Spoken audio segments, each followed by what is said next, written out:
Hi, Jeff Spira here again, and today I want to talk to you a bit about Carolina dories. Now remember, the original dories were fishing boats, commercial fishing boats that they usually, sometimes they ran them offshore, but oftentimes they would launch them from another boat because they would stack on deck easily enough. And fishermen would either row or sail them out to the fishing grounds, the various places in the fishing grounds, and then they would fish all day and bring the fish back. So they carried a lot of load, they handled a lot of very, very poor weather, and they were easily driven by oar and sail. So with the advent of power, which came, well, let's say 100 years ago, they came up with a new style of dory, and this was typically in the central part of the U.S. or, southeast part of the U.S. Sorry, the central part of the Atlantic coast, like the Chesapeake Bay and areas like that. And they were looking for a boat that they could power. And with the dory's original canoe-shaped stern, it didn't power very well, so they had to come up with a new type of dory. So they developed the Carolina dory. Now what they did was they flattened the bottom because it had some rocker built into it, and they widened the transom, and this gave them the ability to get up on a plane with the low powered engines they had. But they didn't get away from still allowing it to be a good displacement hull, so you could row it or sail it even. But they did want to add the ability to carry power, because if you put power on a canoe stern boat, it tends to wallow and squat, and it makes it very difficult. And certainly you can't get up on a plane with them because you just end up building up a big wall of water. So they needed something that would move faster. So that's why they changed them around. Now they kept many of the dory features, like a very sharp, pointy bow that would penetrate the waves, and so it would kind of cut through the waves much easier than other types of boats. And they needed the load carrying capability and the rough water capability that the dory typically had. But they also wanted to be able to run in very shallow waters and go faster through choppy waters with the advent of motors. Now, back then, the motors were not very reliable. They would break down, or you could run out of fuel easy enough. And they still needed the boat to be able to be rowed, so they had it still had some rowing capability and sailing as well. So that's how the design came to be. Now, since these boats were developed for the low power motors of the day, they don't take much power to operate well. Here's a 20-footer running in British Columbia on the Inland Passage between Vancouver Island and BC coast. He's doing some crabbing that day, and it's got 25 horsepower. It's the 20-foot version with a bunch of gear and one person aboard and a 25 horse motor, and you can see how it runs. Here we go. The old dory. Another April Fool's Day in Prince Rupert, British Columbia. I know it's hard to take it. Well, anyway, we're all loaded up for crabs, prawns. Let's tuck inlet down there, and away we go. 25 horsepower on the old dory.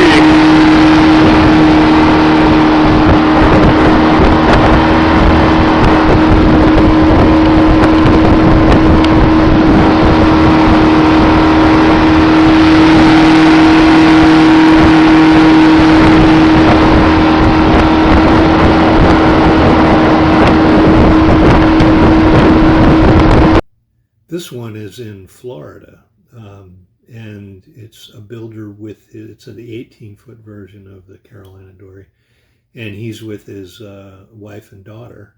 And this only has 10 horsepower, so you can see that it gets up on a plane and travels along pretty nicely with very, very low power. He calls it the Prius of boats.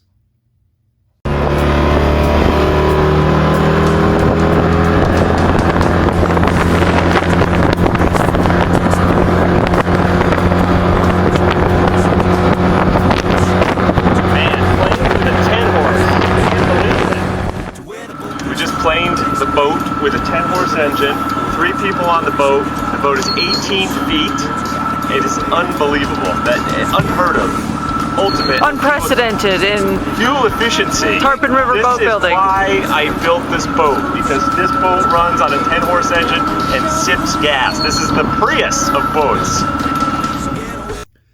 This one is a 20-footer in a river with a 40-horse motor. And you can kind of see how well it runs and how, you know, nicely it planes with 40 horses on a 20-foot boat.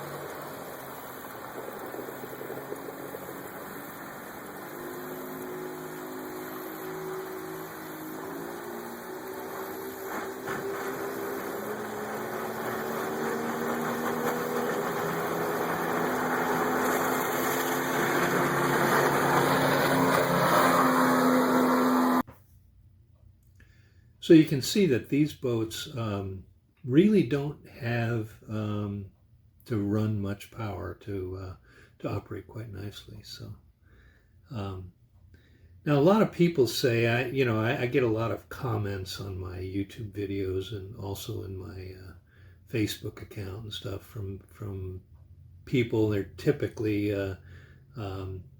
they're anonymous people. They've got some strange name, they don't use their real names, and they complain about how bad these boats ride. They say they pound and they just shake your teeth out, and you need a kidney belt to keep you from falling apart, when you're riding on these boats. And the truth is very, very different than that.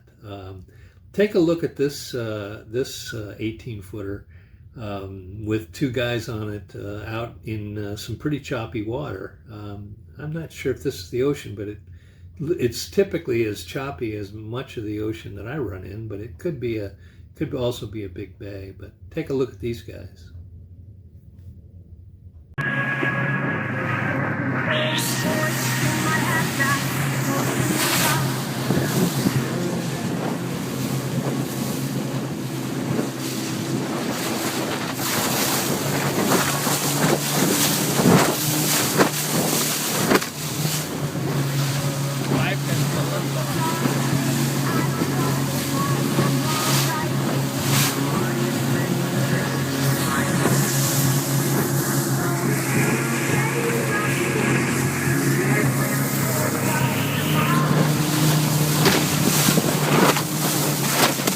So did you see him get pounded around and barely holding on and that sort of thing? And boy, it looks horrible, doesn't it?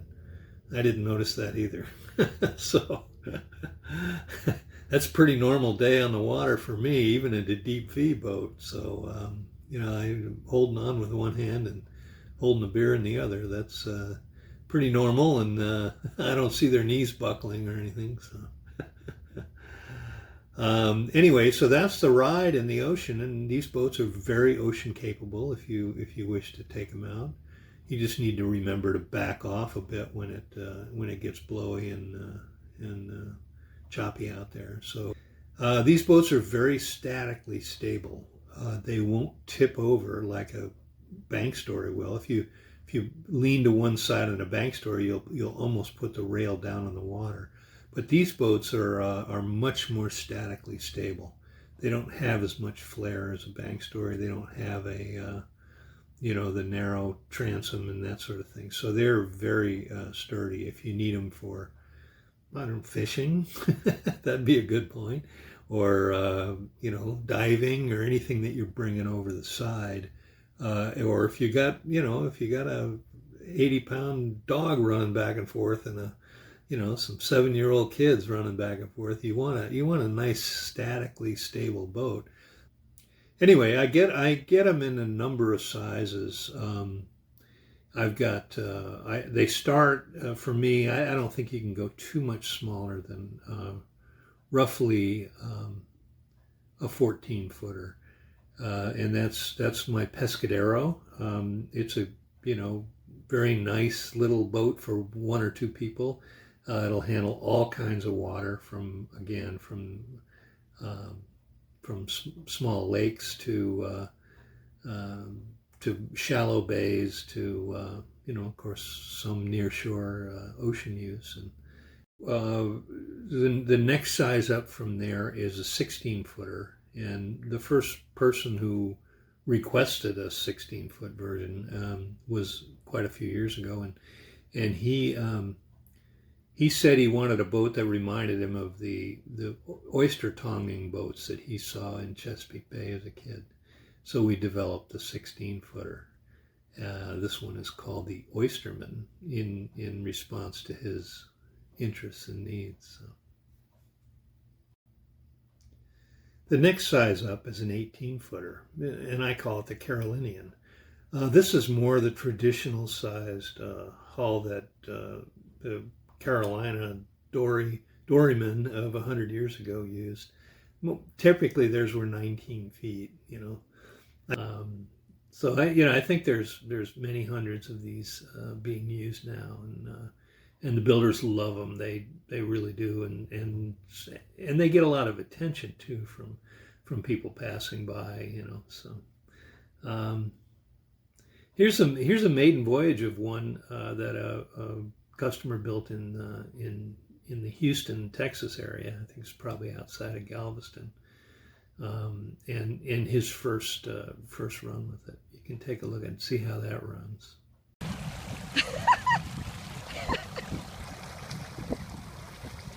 He's not coming back. You don't think he's coming back? Nope. He's coming back for you. Where's your thing? No, I'm seeing.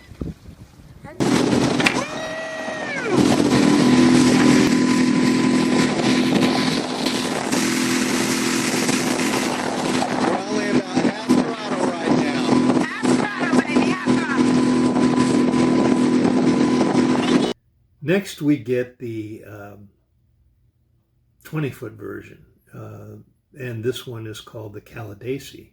Now, the Calidasi are a series of islands off the northwest coast of Florida, and there's supposed to be great fishing there. So this is a good, sturdy, ocean-capable hull, and that's also the one they use in the Pacific Northwest a lot. These are used all over the world: Canadian Arctic, Australia, the Philippines has got quite a few. Iceland, the Finnish coast, there's a few, quite a few in the Mediterranean, some in East Africa and South Africa. So it's a good solid boat, this 20-footer, and I have a 22-footer as well that I just recently put up on the website. If you want to stop by, you can take a look at that. And the Key Largo is my 24-footer. This was probably the second, I think it was the second in the series of boats that I did, and it's been very popular from Alaska to the Philippines to again, a Mauritius, a commercial fisherman, built one. He also put a self-bailing deck on it and uses it to commercial fish every day there. Absolutely loves it. I have another one in East Africa from a British owner of an eco camping facility, camping lodge. I guess they have jungle-based camping. I think it's in Kenya, and and it's of course has a beach, and he takes his customers out on it in the I guess that's the Indian Ocean on the Kenya side. Yeah, it is. So I also have a Bahamian, and it's a 27-foot version. It's a little beamier and a little taller. And also, I recently came out with a 30-foot version. It's called the Key West, and it's like the Key Largo, but just the same general shape. But it's 30 feet long. So recently put up on the website. The group in Mauritius that had built the 24-foot Key Largo got a hold of me and said they wanted a tuna fishing boat. It was something they could go out for 4 to 6 weeks at a time.